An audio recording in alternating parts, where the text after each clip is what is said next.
शिवराज दिवटे मारहाणीमुळे पुन्हा तणाव निर्माण झालेल्या बीड जिल्हा दौऱ्यावर आज अजित पवार येत आहेत। जिल्ह्यातील कायदा सुव्यवस्थेवर पुन्हा प्रश्न उपस्थित झाले असताना अजित पवारांचा हा दौरा लक्षवेधी आहे। अजित पवारांनी मागच्या दौऱ्यामध्ये दहशत माजवण्याचा प्रयत्न करणाऱ्या कोणाचीही गय केली जाणार नाही असा इशारा दिला होता।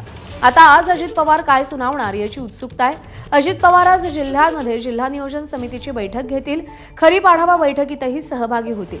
तर काही विकास कामांचंही लोकार्पण करणार आहेत। परळीत ते वैजनाथाचंही दर्शन घेतील। स्वानंद पाटील आपले प्रतिनिधी सध्या आपल्या सोबत आहेत। स्वानंद, दिवटे मारहाण प्रकरण सध्या बीडमध्ये खूप जास्त चर्चेत आहे। त्या पार्श्वभूमीवर अजित पवारांचा दौरा होतोय। आजचा दौरा कसा असेल, कुणाकुणाच्या गाठीभेटी असतील? प्रज्ञा, नक्कीच आपण बघितलं तर अजित पवारांचा आजचा बीडचा दौरा हा परळीपासून सुरू होणार आहे। परळी येथील जे शक्तिकुंज वसाहतीतील हेलिपॅड इथं त्यांचं आगमन होईल 8 वाजता आणि त्यानंतर ते वैद्यनाथाचं दर्शन घेतील।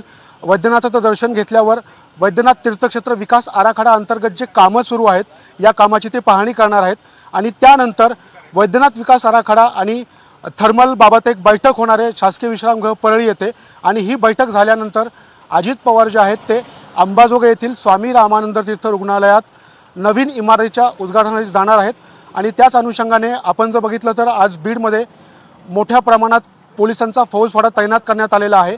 मागच्या वेळेस बीड येथे अजित पवारांनी स्वतः बीडचे जिल्हाधिकारी आणि SP नवनीत कावत यांना हेलिपॅडवर येणाऱ्या माणसाबाबत चांगलंच झापलं होतं आणि त्याच अनुषंगाने आज जी सुरक्षा आहे ही सुरक्षा मोठ्या प्रमाणात असणार आहे।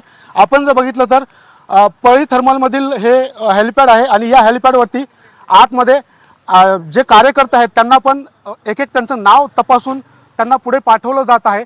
आत्ताच जे तालुका अध्यक्ष होते भाजपाचे यांना देखील रोखण्यात आलं होतं। ज्यांचं यादीत नाव आहे अशाच लोकांना मध्ये सोडण्यात येते आणि मागच्या वेळेस स्वतः उपमुख्यमंत्री आणि बीडचे पालकमंत्री जे आहेत अजित पवार यांनी जिल्हाधिकारी आणि बीड पोलीस अधीक्षकांना विचारणा केली होती की इतके लोक कसे येतात आणि त्याच अनुषंगाने आजचा जो पोलीस बंदोबस्त आहे हा मोठ्या प्रमाणात तैनात करण्यात आलेला आहे। प्रज्ञा, स्वानंद, धन्यवाद दिलेल्या माहितीसाठी।